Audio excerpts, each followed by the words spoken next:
छतरपुर के आशुतोष मिश्रा हमारे साथ मौजूद हैं। यूपीएससी में उन्होंने 198 रैंक हासिल की है। छतरपुर जिले ने पूरे बुंदेलखंड का मान बढ़ाया। आशुतोष मिश्रा से बात करेंगे, कैसा उनका अब तक का सफर रहा। स्वागत है सर आपका बुंदेली दर्पण में। बहुत बहुत धन्यवाद आपका। एजुकेशन, प्राइमरी एजुकेशन कैसे हुई और जो सफर रहा हायर एजुकेशन तक का वो कैसा रहा? मेरी प्राइमरी एजुकेशन जो क्लास 5th से 8th तक सरस्वती शिशु मंदिर में सिंचाई कॉलोनी छतरपुर में हुई और उसके बाद मैं 8th क्लास से नंबरमैन स्कूल फॉर एक्सीलेंस जो छतरपुर में है वहाँ से मैंने 12th क्लास कंप्लीट किया और उसके बाद फिर मैंने जबलपुर इंजीनियरिंग कॉलेज से मैकेनिकल इंजीनियरिंग में 2019 में अपनी ग्रेजुएशन कंप्लीट की। उसके पश्चात में सिविल सर्विसेज की प्रिपरेशन में लग गया। तो आशुतोष, शुरुआत से अगर किया जाए मिडिल एजुकेशन या उसके बाद आपका हायर सेकेंडरी हो, तब आशुतोष कैसे छात्र थे? नहीं, वैसे तो मुझे लगता है कि मैं अपने अगर स्टूडेंट लाइफ को देखूं स्कूल वाली, तो मैं एक सिंसियर और डिसिप्लिन्ड स्टूडेंट था। हालांकि इसका मतलब ये नहीं है कि मैं खेलता कूदता नहीं था या फिर अन्य क्षेत्र में रुचि नहीं रखता था। मैं सब में लगभग भागीदारी करता था, परंतु मुझे लगता है कि स्कूलिंग में मैं एक सिंसियर और अच्छा स्टूडेंट था। मार्क्स कैसे आते थे उस समय? मेरे मार्क्स लगभग अच्छे ही आते थे। मतलब अगर मैं क्लास में रैंक की बात करूं तो मोस्ट प्रोबेबली टॉप 5th में या फिर 1, 2, 3 इसी के आसपास रहता था। अच्छा, आशुतोष ने कब डिसाइड किया कि मुझे अब प्रिपेयर करना है, कंपटीशन ही फेस करना है? कब पहली बार ये ख्याल दिमाग में आया? सिविल सर्विसेज की ख्याल की बात करूं तो मुझे लगता है ये ख्याल कहीं ना कहीं 12th के बाद का ही था, परंतु ऐसा पाया गया कि जो अगर हम सिविल सर्विसेज के स्टूडेंट को देखें तो ज़्यादा नंबर जो जिनका सिलेक्शन हो रहा है वो इंजीनियरिंग हो रहा है, इंजीनियरों का हो रहा है। तो मेरा एक कारण कि मैंने क्यों इंजीनियरिंग करना चुना, उसका कारण भी ये था कि मुझे जो एक्सपोजर मिलेगा अपनी इंजीनियरिंग की लाइफ में ग्रेजुएशन में वो बहुत अच्छा होगा और कहीं ना कहीं मुझे सिविल सर्विसेज में हेल्प करेगा। परंतु जो इस प्लान ने कॉन्क्रीट रूप लिया, मुझे लगता है ग्रेजुएशन के दौरान जब मैं जबलपुर में रहा तो जो मेरे लास्ट 2 साल थे कॉलेज के, उस समय और धीरे धीरे लास्ट ईयर तक ये कॉन्क्रीट रूप से ये स्टैब्लिश हो गया था कि मुझे इसी चीज की प्रिपरेशन करनी है और मैं तैयारी में भी लग गया। कोई ऐसा वाकया जिसने आपको मोटिवेट किया हो, इंस्पायर किया हो कि नहीं अब मैं कुछ करके ही दिखाऊंगा सिविल सर्विस भी? ऐसा कोई स्पेसिफिक वाकया तो मैं नहीं कहूंगा, परंतु हमेशा से मेरा जो एक टिल्ट है, क्योंकि मेरे फादर भी मध्य प्रदेश पुलिस में हैं, तो हमेशा से एक जो सर्विस के प्रति, सेवा भाव के प्रति, समाज के अच्छे के लिए एक जो भागीदारी निभाना, वो हमेशा से एक जो वो बीजारोपण था वो था। और मुझे यह बताया गया कि एक अच्छी अपॉर्चुनिटी है कि सिविल सर्विसेज के माध्यम से मुझे लगता है कि मैं उस भाव को आगे बढ़ा सकता हूँ। तो मुझे लगता है वो प्रारंभिक बिंदु मैं वहाँ पे कह सकता हूँ। आशुतोष का मुझे लगता है 6th अटेम्प्ट था जब आपने ये एग्जाम में 198 रैंक है, तो वो 5 जो अटेम्प्ट थे आपके जी, जहां आप थोड़ा सा मिस कर गए कहीं ना कहीं आके इंटरव्यू में, क्या लगा था? आखिरी बॉल बची हो और 6 रन जीत के लिए जी, किस तरह का अनुभव था उस एग्जाम के तहत? क्या चल रहा था? मुझे लगता है कि जो ये 6 अटेम्प्ट रहे तो निश्चित तौर पे काफी कठिन दौर रहा है, अप्स एंड डाउन का। और हालांकि मेरा प्रीलिम्स पहले अटेम्प्ट से ही लगातार निकलता रहा, मेंस में मुझे प्रॉब्लम जा रही थी। जब 5th अटेम्प्ट में मैंने इंटरव्यू दिया और फिर 5 नंबरों से मेरा वापस रह गया, तो उस समय एक सेटबैक की फीलिंग आई और ये लगा कि शायद हो सकता है अब ये प्रिपरेशन मेरे लिए ना बनी हो या इस फील्ड में मुझे लगता है ये मेरे लिए सुटेबल ना हो। परंतु फिर ये लगा कि एक आखिरी ट्राई कर लेते हैं, अगर होता है तो अच्छा है, नहीं होता है तो किसी और फील्ड में जाएंगे। और एक वो अंतिम विश्वास के साथ मुझे लगता है कि जब मैंने वो आखिरी प्रयास किया तो मुझे लगता है कि भगवान का भी बड़ा आशीर्वाद रहा इस अटेम्प्ट में और फिर वो फाइनली जाके वो क्रॉस हो गया। तो 5 जो आपने फेस किए एग्जाम जी, उस समय जब मन हताश हुआ, निराश हुआ, कहीं ना कहीं डिमोटिवेट हुए, तब प्रेरणा किससे मिली? फैमिली का जब सपोर्ट कैसा मिला?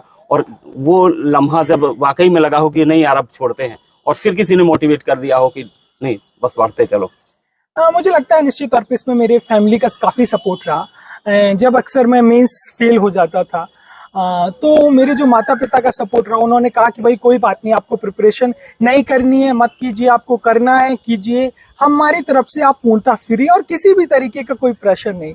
मुझे लगता है एक बहुत महत्वपूर्ण पिलर था जब मैं इंटरव्यू में भी, जब मेरा 5th अटेम्प्ट में नहीं हुआ, तब भी उनका ये कहना था कि आप बिल्कुल निश्चिंत हो कि आपको जो भी निर्णय लेना है। और उन असफलताओं में मुझे लगता है कि एक फैमिली को जो एक बड़ा दृढ़ निश्चय दिखाना पड़ता है कि नहीं, आपको जो लगता है, जो उचित है, हम आपके साथ खड़े हैं। आप असफल हुए तब भी आप हमारे लिए उसी पद पर हैं, और आप सफल होते तब भी आप उसी पद पे होते।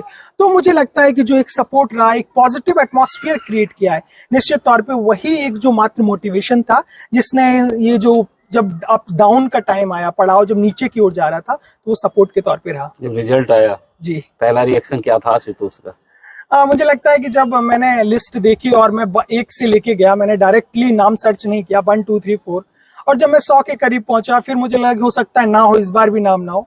लेकिन जब वो 198 पे पहुंचा, तो एक जो वो मूवमेंट होता है कि वो सारी प्रिपरेशन, यस, 5 साल की, कि भाई अब हो गया, और एक वो रिलीव्ड भी होता है कि फाइनली जो इतनी सालों की मेहनत थी वो कहीं ना कहीं कुछ तो जाके ठिकाने पे लगी।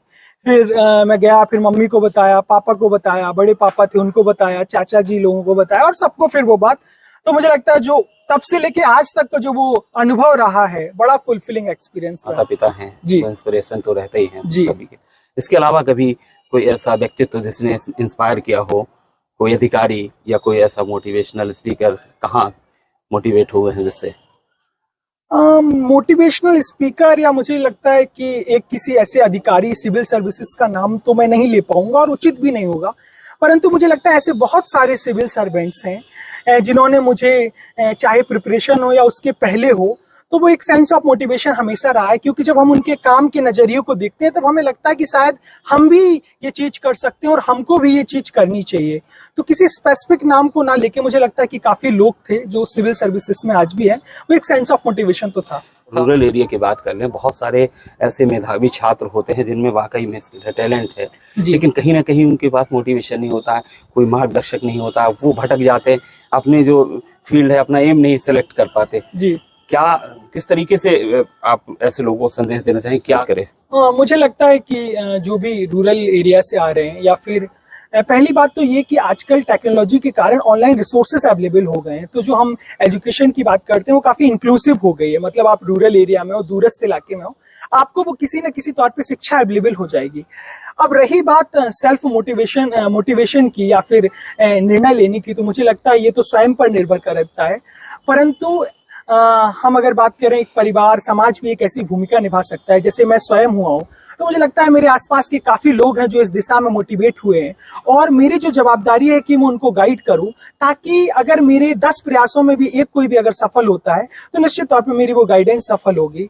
तो मुझे लगता है एज अ सोसाइटी हमें प्रयास करने चाहिए, और एजुकेशन काफी इंक्लूसिव हो चुकी है। उसका शेड्यूल के बारे में अगर जाने, उस समय जब आप तैयारी कर रहे थे, आमतौर पे देखा गया जो जैसे सोशल मीडिया है, इसके दोनों इफेक्ट है, अगर उसे किस तरह से यूज किया आपने, सोशल मीडिया को या इन डिवाइस को कैसे यूज किया, कितना सपोर्टिंग रहा आपके लिए? देखिए, मुझे लगता है सिविल सर्विसेज की प्रिपरेशन में आप मोबाइल को, सोशल मीडिया को दूर नहीं छोड़ सकते, क्योंकि सिविल सर्विसेज में ही आप बात करें, आज ही कुछ अपडेट हुआ और हो सकता है कि वो आपके लिए इन्फॉर्मेशन महत्वपूर्ण हो, तो मोबाइल निश्चित तौर पर महत्वपूर्ण है।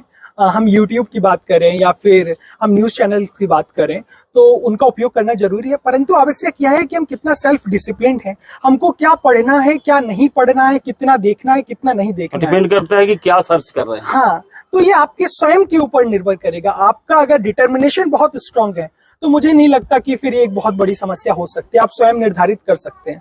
जैसे पिताजी आपने बताया हेड कांस्टेबल हैं जी, और फैमिली प्रोफाइल जिस तरीके का है, तो कभी ऐसी सिचुएशन आई हो जब आपको फाइनेंशियल दिक्कतें आई हो इस फील्ड में, कैसे फेस किया आपने? मुझे लगता है इस मामले में भी मेरी फैमिली काफी सपोर्टिव रही।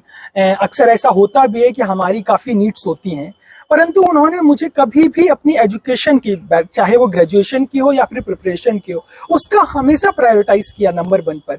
उनकी खुद की जरूरतें उसको 1 साल डिले कर देते हैं, 2 साल डिले कर देते हैं, लेकिन मुझे कभी भी ऐसा महसूस नहीं हुआ कि भाई नहीं, अब मुझे ये कोचिंग नहीं लेनी है, ये टेस्ट सीरीज नहीं लेनी है, ताकि इकोनॉमिकली कोई प्रॉब्लम हो। तो उन्होंने हमेशा इसको सपोर्ट किया कि आपको जो लेना है आप वो लीजिए, फिर हम देखते हैं इसको, और चीजों को हम बाद में डिले कर देते हैं। क्या संदेश देंगे जो ये छात्र तैयारियां कर रहे हैं कंपटीशन एग्जाम की?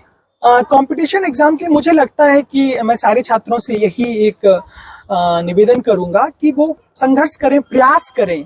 अक्सर ऐसा पाया जाता है कि हम प्रयास करते हैं, सफलता नहीं मिलती और हम निराश हो उठते हैं, परंतु ऐसा नहीं है। आप अगर लगातार प्रयास करेंगे, निश्चित तौर पे गाइडेंस चाहिए, रिसोर्सेज चाहिए, उनको आप उपलब्ध करेंगे, लोगों से मिलेंगे, समझेंगे और एक लगन के साथ प्रयास करें तो ऐसा संभव ही नहीं है कि किसी न किसी तौर पे आपको, हो सकता है उस एग्जाम में सफलता ना मिले, परंतु आपको अपने जीवन में निश्चित तौर पे सफलता मिलेगी। तो आप एक जो सेल्फ डिसिप्लिन और मोटिवेशन की बात, सेल्फ मोटिवेशन की बात करते हैं, उसको लेकर आगे बढ़े तो मुझे लगता है कि आप निश्चित तौर पे एक सफल इंसान तो बन ही पाएंगे। बिल्कुल सफल इंसान बन पाएंगे। आशुतोष सर मिश्रा जी थे जिन्होंने तमाम अपने इस जर्नी के अनुभव साझा किए। फिलहाल के लिए दीजिए इजाजत। नमस्कार, बहुत बहुत धन्यवाद। Thank you.